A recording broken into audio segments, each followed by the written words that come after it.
All right, Shalom. First and foremost, we give all praises, honor, and glory unto Yahweh, Ba'ashem Yahushua, Ba'ashem Kakadash.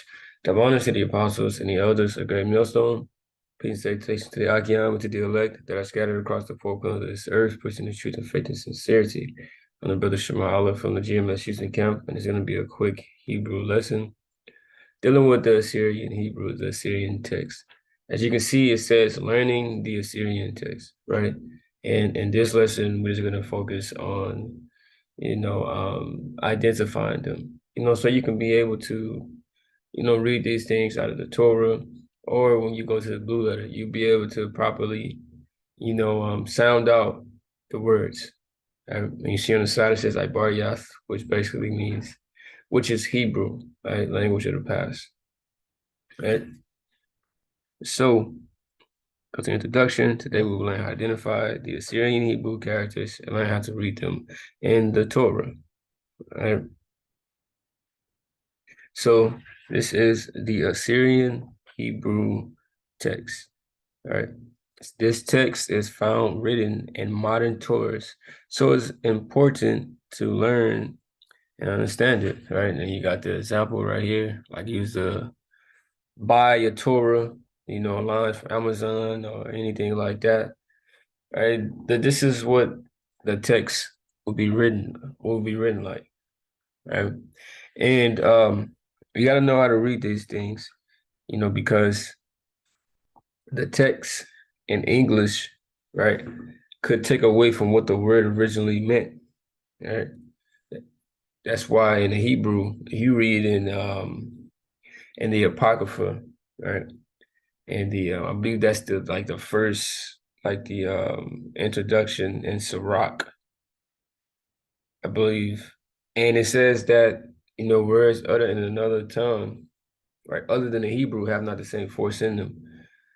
All right, so it's good to know how to go back, to the original language of these things. Just like we go into the Hebrew, go into the Greek, right? But today, most things are not going to be written in the Lashon Kodash or what they call the Paleo, right? The ancient Hebrew. It's going to be written just like this. So you need to understand how to identify these characters when you're reading out of the Torah or on the blue letter. Because many times when we go into words, when we're out preaching on the highways and the byways, right? If the word is in Hebrew, this is what is going to be written in this type of text. And you got to know how to sound these things out, because if you don't, then, you're going to be out there looking crazy. Like this man can't even read, the Hebrew. And it's not like you just got to understand every word, but just to be able to identify the characters and be able to sound them out. Right? The other things can come later, right? From you knowing how to identify the characters, picking up on certain characters, how to pronounce them, you can learn the words later. Right? But this is just the beginning. This is the start. Right? So you have the ah. This is what the ah will look like. This is the ba, right? And all this is sound self-explanatory. I'm just going over the pronunciations again. The ga, the da, the ha, the wa, the za, the ha, the ta, the ya, the ka. But wait, there's two characters right here. What does that mean? All right. So you're gonna see this all throughout the Assyrian text, all right? Because this right here is the final letters, and there is 5 of them, right? Ka, ma, na, pa, ta, za. All right. And I will explain, what that means on the next slide. All right, you got the la, you got the ma, the na, the sa, the I, right? The pa, ta, za, kwa, ra, sha, da, right? The Assyrian text, right? Like I just explained, you got the final letters. You got the final ka, you got the final ma, you got the final na, you got the final pa, and you got the final taza. Now, what does the final characters mean? Right? It means kind of exactly what it says, right? The finals. So that means that if you have a word, and let's just say the word begins with a ka, right? And it also ends with a ka. That first ka will be written like this, but that last final ka that's at the end of the word will be written like this one. All right, the same with the ma, right? The same with the pa, the same with the taza, right? If it begins in the taza, the word begins with the character taza, and it ends with the taza, you won't write two of these.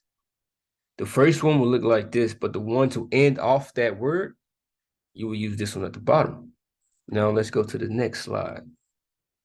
All right, we got the word mayam right here to the right, right? And so like I said, you read the Hebrew from right to left. So this is mayam. So this will be the first ma, right? The original ma. You go back here, the top ma, right? This will be the one that's used in most cases, unless it's ending off with the ma, then you would use this one because, like I said, look, you got the original ma, right? Because it's mayam. You got a ma at the beginning and you got the ma at the end. But look, they don't look the same. Why? Because you got to use that final ma. That's the Assyrian text, right? That's how you got to do it, right? See, that final ma. You got that at the end there, right? That's how you do that. Mayam, which means water, right? And you got kasab, which is like money, or particularly silver is what the word means, right? You got the original ka, right?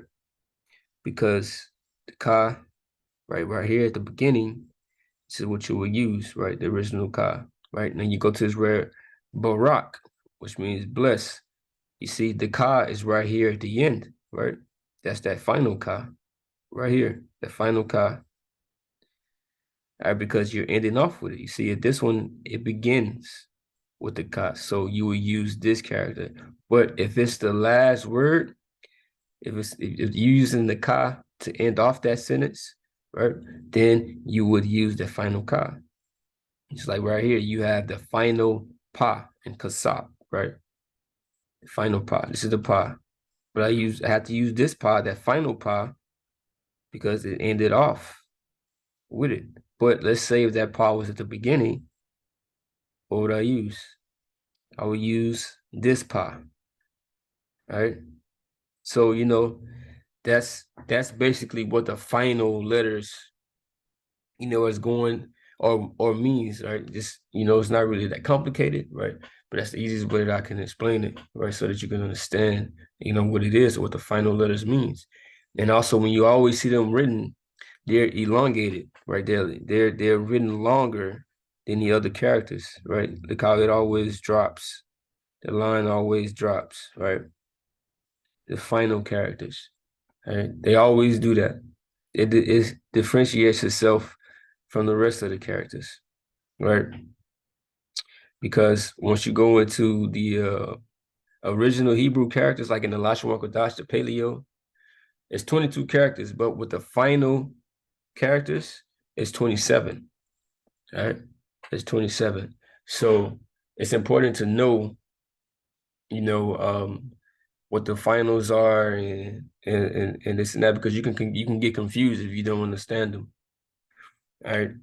And also going into writing them, which is going to be the next lesson, right? Which this is like a calligraphy. You need a calligraphy pen to write it exactly like this, which you don't really necessarily have to write it, exactly like this. There's a handwriting version of it, which that's going to be the next lesson. All right.